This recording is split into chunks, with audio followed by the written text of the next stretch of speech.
Hi guys, ഇന്നൊരു BC day ആണ്. കാരണം നെക്സ്റ്റ് വീക്ക് ഞങ്ങളുടെ കോളേജിൽ ഫസ്റ്റ് ഇന്റേണൽ എക്സാംസ് നടക്കാൻ പോവുകയാണ്. സോ ഞാൻ എന്റെ സബ്ജക്ട്സിന്റെ ക്വസ്റ്റ്യൻ പേപ്പർ സ്റ്റാഫ് റൂമിൽ ഇരുന്ന് ഇങ്ങനെ പ്രിപ്പയർ ചെയ്തുകൊണ്ടിരിക്കുകയാണ്.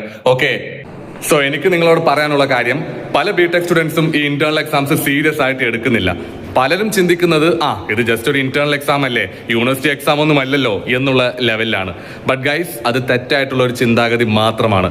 ഇന്റേണൽ എക്സാംസ് നിങ്ങൾ സീരിയസ് ആയിട്ട് കണ്ടേ മതിയാവും. അതിന് മെയിനായിട്ട് 2 കാരണങ്ങളുണ്ട്.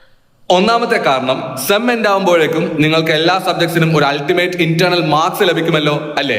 ഈ ഇന്റേണൽ മാർക്സ് ടീച്ചേഴ്സ് ഇടുമ്പോൾ ഓരോന്നിനും വെയിറ്റേജ് ഉണ്ട്. ഇപ്പൊ ഫോർ എക്സാമ്പിൾ, അറ്റൻഡൻസിന് ഇത്ര ശതമാനം, അതുപോലെ തന്നെ നിങ്ങൾ വെച്ച അസൈൻമെന്റ്സിന് ഇത്ര ശതമാനം, ഈ 2 ഇന്റേണൽ മാർക്സിനും ഇത്ര ശതമാനം, ആ രീതിയിൽ ഒരു വെയിറ്റേജ് ഉണ്ട്. ഇതിൽ ഏറ്റവും കൂടുതൽ വെയിറ്റേജ് ഉള്ളത് ഈ 2 ഇന്റേണൽ എക്സാംസിനാണ്. സോ ഈ 2 ഇന്റേണൽ എക്സാംസിനും നിങ്ങൾക്ക് മാർക്സ് കുറവാണെങ്കിൽ ഒരു പക്ഷേ നിങ്ങൾ ഇന്റേണൽസ് അണ്ടർ ആവാൻ വരെയുള്ള സാധ്യത അവിടെ ഉണ്ട്.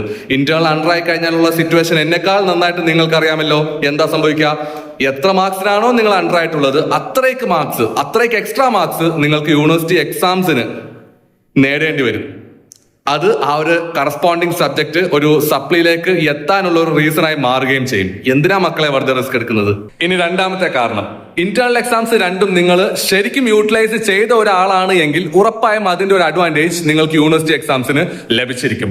കാരണം ഈ 2 ഇന്റേണൽ എക്സാംസിനും ഒരു സബ്ജക്റ്റിന്റെ എല്ലാ മൊഡ്യൂൾസും കവർ ചെയ്തുകൊണ്ടുള്ള ചോദ്യങ്ങൾ ഉണ്ടായിരിക്കുമല്ലോ അല്ലേ. സോ നിങ്ങൾ ഒരു സബ്ജക്ട് ഏറെക്കുറെ ഫുള്ള് പഠിച്ചു കഴിഞ്ഞു. സോ യൂണിവേഴ്സിറ്റി എക്സാം അടുക്കുമ്പോൾ എന്താ സംഭവിക്കുക? നിങ്ങളുടെ ടെൻഷൻ കുറയും, എഫേർട്ട് കുറയും, സ്ട്രെസ്സും കുറയും. കാരണം നിങ്ങൾ ഏറെക്കുറെ ആ ഒരു സബ്ജക്ട് പഠിച്ചു കഴിഞ്ഞു. സോ ഇനി എന്തെങ്കിലും എക്സ്ട്രാ ആയിട്ട് പഠിക്കാനുണ്ടെങ്കിൽ അത് മാത്രം നോക്കിയാൽ മതി അല്ലേ. So you will be very confident before the university exams.